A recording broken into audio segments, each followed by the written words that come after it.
Muito boa noite a todos. Antes de mais, em nome da Protour, enquanto representante oficial do setor da tauromaquia em Portugal.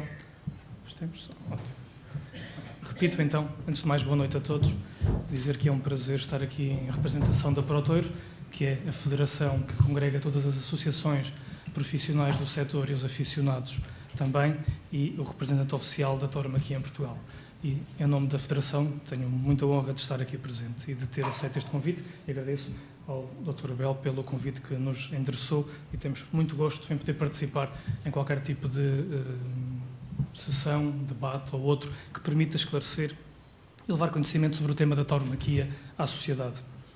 Gostaria também, como ponto prévio, de dizer e deixar o nosso agradecimento da parte da Protour, não só à atual direção do CDS, mas também às direções anteriores, algumas das quais, muito especialmente, têm tido sempre uma grande abertura sobre o tema tauromáquico, na medida de escutarem os argumentos, escutarem as posições, escutarem aquilo que é a realidade do setor e, dessa forma, têm tido essa atitude proativa junto do setor e o qual muito lhe agradecemos por terem sido claramente uma instituição muito focada na defesa da liberdade, da cultura e dos direitos cívicos dos portugueses, naquilo que não só que se refere a esta matéria, como outras, mas naquilo que nos toca neste tema, deixamos o nosso profundo agradecimento por aquilo que tem sido a colaboração de muitos anos da parte das várias direções do CDS. Aquilo que eu queria dizer hoje, e não queria ser muito formal, não é muito o nosso tom na Protour, sermos muito formais, eu queria falar sobre aquilo que tipicamente é mais distorcido na realidade da tauromaquia em Portugal, por aqueles que nos atacam e muitas vezes o desconhecimento daqueles que gostam de tauromaquia, que é um retrato da tauromaquia portuguesa em números. Afinal, o que é a tauromaquia em termos de números? O que é que ela representa no nosso país? O que é que ela é? Não estou a falar em termos económicos, porque aí gostaríamos de ter já dados concretos sobre isso, mas não temos, sobre impacto económico, mas queria fazer aqui um percurso por este retrato. Uma segunda intervenção, se isso fosse possível, depois falarei um bocadinho sobre as razões para ser aficionado, caso haja tempo para isso. Mas tenho a certeza que serão temas que serão falados pelos outros participantes da mesa. Primeiro, dizer quantas praças de touros existem em Portugal. Não é fácil, parece uma resposta estranha, mas não é fácil saber quantas praças, porque existem praças de várias tipologias e de várias utilizações. Nós temos praças que são licenciadas para espetáculos tauromáquicos no regulamento, mas temos também muitos tipos de praças mais informais, redondéis e outras que são utilizadas de norte a sul do país. Eu lembro-me desde vacadas improvisadas em Romarigães, lá em cima, no Minho, até, enfim, ao Algarve, passando pelas ilhas. Portugal tem uma vibração taurina que vai muito para lá das praças de touros. Mas em relação às praças de touros, temos em redor de 70 praças fixas, e a maior parte delas são pertença da Santa Casa das Misericórdias ou de outras IPSS. Ou seja, para termos uma noção de que há uma relação centenária de toda a vida entre a tauromaquia, as causas sociais e as grandes instituições sociais de Portugal. Isso é uma realidade longa e da qual muito nos orgulhamos e que tem um impacto muito significativo e que eu já falarei também. Um outro número curioso, que é quantos hectares são afetos à criação do touro bravo em Portugal? E porquê é que este número é importante? Este número é importante porque ele está correlacionado também com os espaços de biodiversidade que estas áreas de criação do touro estão ligadas. Em Portugal, em redor de 70 mil hectares de montado e lesíria estão afetos à criação do touro bravo e são áreas de elevado interesse ambiental e também ecológico, com casos muito particulares, como, por exemplo, o caso dos Açores, que é paradigmático na medida em que a Ilha Terceira, como a ilha taurina por excelência, a própria geografia e a imagem do próprio território da ilha está alterado, ou melhor, neste caso, está mais preservado em relação a todas as outras ilhas devido à presença do touro. A presença do touro levou a uma redução muito menos impactante da fauna e da flora, e sobretudo de flora indígena, fazendo com que, hoje em dia, existam espécies endógenas da própria ilha que sobreviveram graças à presença do touro bravo. Mas muitos outros impactos podem ser elencados também. Dentro destes 70 mil hectares que existem dedicados à criação de touro bravo, existe um outro número também muito importante. Como sabem, os touros bravos são criados em regime extensivo, em semi-liberdade ou liberdade, como queiramos dizer. O espaço é controlado na sua generalidade, mas depois existe uma liberdade de que nenhum outro animal criado pelo homem tem. É tão simples quanto isso. Sendo que é um animal criado para ser selvagem, que é também algo que não é realizado por nenhum outro animal criado pelo homem. E isto está correlacionado também com o seu bem-estar. Ou seja, Cada touro em Portugal tem cerca de 3 hectares de terreno em média. Estamos a falar de 30 mil metros quadrados, 3 campos de futebol em média por animal. A minha pergunta é: que outro animal tem espaço para viver desta forma e em liberdade? Talvez nenhum, criado pelo homem, voltamos a dizer. Só para termos como termo de comparação, as diretivas europeias definem para a criação de bovinos, como critério de bem-estar em termos de espaço, 9 metros quadrados por animal bovino. Reparemos que o touro bravo em Portugal tem 30 mil metros quadrados de média. É para percebermos estes selvagens da tauromaquia, a forma horrível como criam e vivem com os animais. Aqui está um exemplo muito claro dessa diferença. Em relação ao impacto social, e agora volto novamente a falar dos proprietários de praças e não só, em Portugal não só se realizam tipicamente em redor de 20 a 30 espetáculos anuais de solidariedade ou de beneficência, como se queira chamar, são os festivais taurinos, e cujos seus objetivos, tipicamente, são de apoio a causas tão diversas como os bombeiros, na sua atividade, crianças, idosos, carenciados, enfim, as mais diversas ligações, a Liga Portuguesa contra o Cancro, enfim, uma quantidade histórica também. Por exemplo, remeto para algo aqui muito próximo, um relato curioso do século XVII sobre exatamente as festas de Santo António em Lisboa, as festas da cidade e das corridas realizadas para a Irmandade de Santo António recolher fundos para a sua atividade solidária. Estamos a falar há mais de 400 anos. Para alguém que diga que a tauromaquia tem, de repente, no século XX, buscado causas sociais para parecer que é solidária. Não, a tauromaquia não precisa de parecer solidária, é o desde sempre. E só para que tenham noção, estimamos que todos os anos cerca de 1 milhão de euros revertem para causas solidárias, entre as rendas pagas pelas proprietárias às proprietárias das praças, além de toda esta atividade solidária que é gerada anualmente. Estamos a falar de mais de 1 milhão de euros por ano. Gostaríamos de saber quantos milhões de euros os movimentos antitaurinos dedicam às causas sociais em Portugal. Não temos conhecimento desses números também. Mas há um fator importante que é pensar, então, mas o que é que os portugueses pensam sobre tauromaquia? Até os próprios aficionados muitas vezes não têm bem noção, de, afinal, qual é a percepção dos portugueses. Foi há poucos anos realizado um estudo pela Eurosondagem, um estudo nacional, exatamente sobre este tema, o que pensam os portugueses sobre tauromaquia. E os números foram os seguintes. Vou lê-los todos porque é importante vermos todos os números. Não são muitos, mas alguns. 32,7% dos portugueses afirmam-se aficionados. Estamos a falar de basicamente 1/3 dos portugueses. É um número muito elevado, como é óbvio. Cerca de 20,6% dizem-se indiferentes. É um tema que não lhes aquece nem arrefece. Cerca de 32,8% dizem não ser aficionados, mas não aceitam que se retire a liberdade de cada um escolher aquilo que achar no seu julgamento. E só 11% dizem sou antitaurino e quero proibir as corridas em Portugal. Ou seja, estamos num universo em que 86,1% dos portugueses não defendem nenhuma medida proibicionista sobre a tauromaquia. Mas mais números importantes. Mais de 50% já assistiu ao vivo a uma corrida de touros. Isto é um número enorme. Mais de metade da população já presenciou este espetáculo. É enorme, é incrível. Mais, 66% da população costuma assistir pela televisão. Um tema televisivo também já irei falar sobre ele. 59,3% acham que as touradas contribuem para a boa imagem do país no estrangeiro. Quando vierem dizer que a tauromaquia é um empecilho na imagem de Portugal, pelo contrário, ela devia ser provavelmente usada na própria promoção da cultura portuguesa. Aliás, porque, não nos podemos esquecer disso, é um espetáculo único no mundo. A corrida de touros portuguesa é um espetáculo único no mundo. É uma manifestação cultural única no mundo.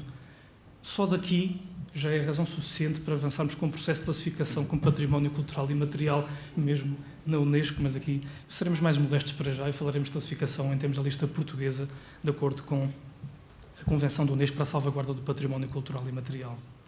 65% dos portugueses acham que as touradas têm importância ou alguma importância para a economia e o turismo. E rematando, 65,3% acha que seria muito grave o desaparecimento da tradição taurina para a identidade nacional. Estes dados parecem-me que são bastante inequívocos e resultam de uma sondagem feita pela Eurosondagem. Mas queria também olhar um bocadinho mais em detalhe para a temporada das corridas de touros em Portugal, o desempenho que as corridas têm no nosso país. Porque vemos cenários catastróficos desenhados por aqueles que estão contra as corridas, como se de repente o passado já não era bom, o presente é péssimo e o amanhã é horrível. Obviamente isto é uma narrativa fantasiosa. Aliás, basta perceber, para quem estuda um pouco a história da tauromaquia, a tauromaquia, na lógica antitaurina, está para acabar há 500 anos. Vai acabar amanhã. E amanhã. E depois amanhã. Mas já lá vão 500 anos nisto. Andamos nisto a acabar há 500 anos. Enfim, se todas as coisas acabam em 500 anos, o que é que farão aquelas que duram, não é? Mas olha, alguns aspectos mais concretos. A tauromaquia, a temporada de 2017 foi já marcada por uma retoma no crescimento do número de espectadores. Houve um crescimento de 1,8%, passou-se de 430 mil para 435.660. Teve um ligeiro crescimento, mas que é já um sinal importante. É um sinal importante porquê? Porque ele está, mais uma vez, correlacionado com as alterações também económicas. A tauromaquia tem sempre um desempenho, é uma questão de análise, basta olhar para os últimos 20 anos, a tauromaquia tem um desempenho sempre, basicamente, indexado, podemos usar essa palavra, ao desempenho económico. De acordo com o desempenho da economia, da realidade económica do país, assim se desempenha a tauromaquia. A realidade económica tem uma expansão e crescimento, cresce a tauromaquia, cresce o número de espetáculos, cresce o número de espectadores. Porquê? É óbvio. Se existe folga orçamental no bolso das famílias, as famílias dedicam-no ao lazer. Obviamente que o primeiro lugar onde é cortado o orçamento familiar é naquilo que não é estritamente essencial.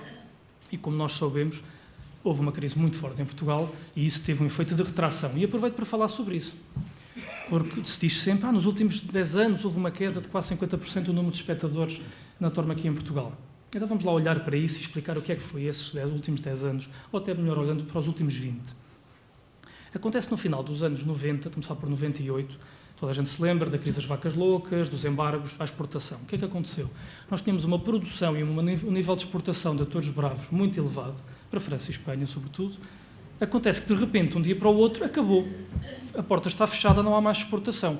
Para alguém que perceba um bocadinho de economia, o que é que isto faz?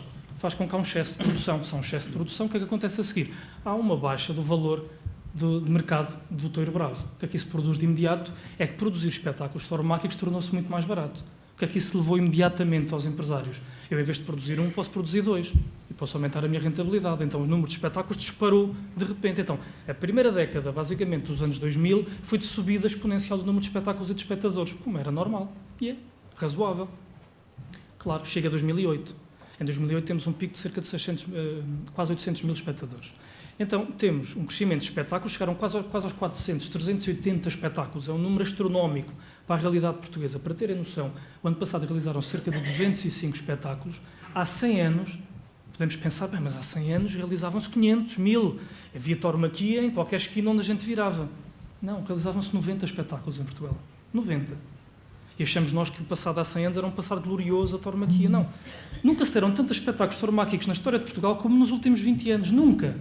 Ou seja, estamos num cenário claramente expansivo, ao contrário daquilo que nos querem vender como narrativa de decadência e de desgraça social da tauromaquia. É exatamente o inverso.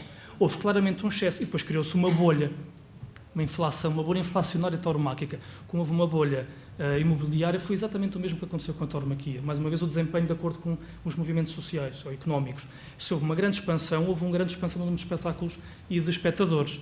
Claro que, obviamente, 380 espetáculos por ano faz um crescimento exponencial de espectadores, é óbvio. Claro, 2008, crise, uma crise severa, como todos sabemos, aquilo que afetou drasticamente, e o grande consumidor de tauromaquia em Portugal é o povo, são as pessoas que têm o seu dinheiro contado, e obviamente são os primeiros a ser afetados por qualquer tipo de influência económica. E por essa razão, é normal que tenha havido um decréscimo. E esse decréscimo tem dois fatores muito importantes. Um deles, há um decréscimo de espectadores e de espetáculo, ou seja, ele é proporcional. O que quer dizer que não houve aqui uma assimetria, que é, temos tantos espetáculos, as pessoas não vão. Há um decréscimo de espectadores. Não, ele foi decrescendo suavemente, como é óbvio, estamos a falar de um período de ajustamento, da mesma forma que houve um período de expansão anterior a crescimento rápido, depois houve uma curva de descida, e obviamente, porque é que estes números depois também têm que ser contextualizados? Porque se olharmos para o número médio de espectadores por corrida de touros, eles têm vindo a subir nos últimos anos. Apesar de haver uma descida de número de espetáculos, e este ano já houve uma subida de espectadores, mas apesar disso, o número médio de espectadores em corridas de touros tem vindo a subir. Ou seja, cada vez que há um espetáculo, o número médio subiu. Isso quer dizer o quê? Que não houve uma perda real por espetáculo de espectadores. Não houve uma quebra de interesse no espetáculo. Sempre que há um espetáculo, o número médio continua a subir. Ou seja, há interesse em acorrer ao espetáculo. Agora, claro, proporcionalmente, se nós temos menos 180 espetáculos, é óbvio que vamos ter bastante menos espectadores comparados há 10 anos. Isso é mais do que normal. Agora, para quem queira ser honesto na análise dos números, é muito simples de analisar a realidade. Quem quer inventar mitos e demagogia, também é muito fácil inventar mentiras. E é isso que nos temos também deparado muitas vezes. Rapidamente, para não vos maçar, uma vez que são bastantes números, selecionar algumas coisas. Como dizia, o número médio de espectadores foi o ano passado de 2.591, cresceu 9,1 em relação ao ano anterior. Dizer que, vamos fazer aqui uma comparação. Então, este número médio de espectadores, que falávamos de 2.591, se nós compararmos cada vez que ocorre um espetáculo de teatro ou de cinema, ou, por exemplo, de ópera, qual é o número médio de espectadores que têm estes espetáculos? Então, a comparação é tão simples quanto esta. Enquanto que uma corrida de touros tem 2.591 pessoas de média, o teatro tem 195 espectadores por sessão, o cinema 23 espectadores por sessão e a ópera 460 espectadores por sessão. Não queremos ser demagógicos. Obviamente que quanto maior é o número de espetáculos, menor é o número médio. Isso é relativamente normal. E o cinema e o teatro têm um grande número de espetáculos por ano, porque decorrem durante todo o ano, enquanto que a tauromaquia é sazonal, tem um período só de ocorrência. Mas há, no entanto, uma conclusão a retirar daqui que tem que ser tirada também. É que, comparado com os outros espetáculos, sempre que há uma corrida de touros, existe um número muito elevado médio de pessoas que acorrem a este espetáculo. E esta é a conclusão a retirar desta comparação. É que existe um grande interesse e um número muito elevado para o espetáculo. E isso é aquilo que quem se opõe à tauromaquia não quer ver. Só para dizer que estes números que eu referi são números do Pordata. Em relação à TV, é também algo muito importante percebermos. Em 2017 foram transmitidas 4 corridas de touros. E também para quem fala na oscilação do número de espetáculos, mas não estão poucas em relação a outros anos. Há mais de 10 anos também se deram 4 corridas de touros num ano, ou seja, há uma grande oscilação do número de espetáculos. Ele oscilou entre quase os 17, há cerca de, em 2011, creio, se não estou a trocar o ano, até 3, 4 espetáculos. Mas isso tanto aconteceram estes últimos 2 anos como aconteceram há mais de 10 anos atrás. Ou seja, nós estamos a falar de uma tendência de desaparecimento das corridas da RTP, ou da RTP, ou da TVI, ou de outros canais. Não é essa a realidade. E dizer que o ano passado tivemos um feliz regresso da TVI às corridas de touros e que o número médio acumulado de espectadores foi de 2 milhões, ou seja, a média acumulada destes 4 espetáculos foi de cerca de 2 milhões de telespectadores. Se isto não é interesse nas corridas de touros, o que é que será interesse? E podemos ver, obviamente, que os canais e as corridas têm um desempenho sempre conexo com o canal em questão, como é óbvio. Se é um canal com uma grande audiência média típica, a corrida de touros tem uma audiência ainda maior. Se é um canal com menos audiência, tem um pouco menos de audiência. Isto, ou seja, compararmos RTP e TVI, estamos a falar de duas realidades de audiências bastante distintas. Então, na RTP, tipicamente, a média de espectadores ronda os 400, meio milhão, anda dentro destas médias. Por corrida, a média. Os picos andam em volta dos 700 mil, que é o pico máximo de espectadores. Se formos olhar para o caso da TVI, podemos olhar para o caso do ano passado, a corrida teve um desempenho absolutamente brutal, foi líder de audiências basicamente em todo o tempo de transmissão, batalhou ali com as novelas, repara, as touradas a batalhar com as novelas, sim, as touradas aguentaram-se muito bem, perderam ali uns momentos, mas retomaram rapidamente a liderança da audiência nacional, não é do canal, é nacional, foi no global o sexto programa mais visto do dia. Estamos a falar que, no total, foram vistas por cerca de 2 milhões de pessoas. Estamos a falar de números massivos. Por isso, estamos a falar do quê? De uma realidade não só de massas na praça. As corridas em Portugal têm cerca de 500 mil de espectadores. O ano passado, como já falei, foi cerca de 435 mil espectadores. Estamos a falar também na televisão de um fenómeno de massas. E é isso que é importante também notar.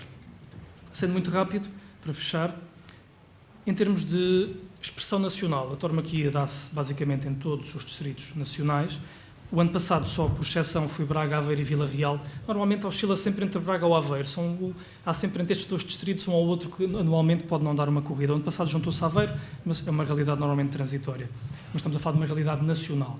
Dão-se espetáculos em cerca de 100 municípios em Portugal, e não 40, como dizem os projetos do Bloco de Esquerda, por exemplo, que está a falar da Associação de Municípios Taurinos. Nem sequer perceberam qual é a diferença da realidade que estão a falar, mas é mesmo assim, não é? Quem não quer ver, não vê. Em termos de cidades, Albufeira lidera, claramente depois seguido com 27, Lisboa 14, Vila Franca 11. Média de ocupação. Se nós perguntarmos quais são as regiões com maior média de ocupação nas corridas de touros, vamos ter alguma surpresa. Há 2 anos liderava o Norte, a região Norte. Este ano passou para o 2º lugar. O Alentejo com 74%, o Algarve 73% e a região Norte com 72%, e depois Centro-Norte e Açores. Isto só para se ver que, em termos de distrito, Viana e Viseu têm a maior taxa de ocupação em praças de touros a nível nacional. Porquê? Obviamente têm menos espetáculos, mas, mais uma vez, a nota. Sempre que eles ocorrem, estão cheios, têm 100% de taxa de ocupação. Isto para que se perceba, mais uma vez, a relevância de todos estes temas. Muito bem, ficarei por aqui para não vos maçar mais. Obrigado.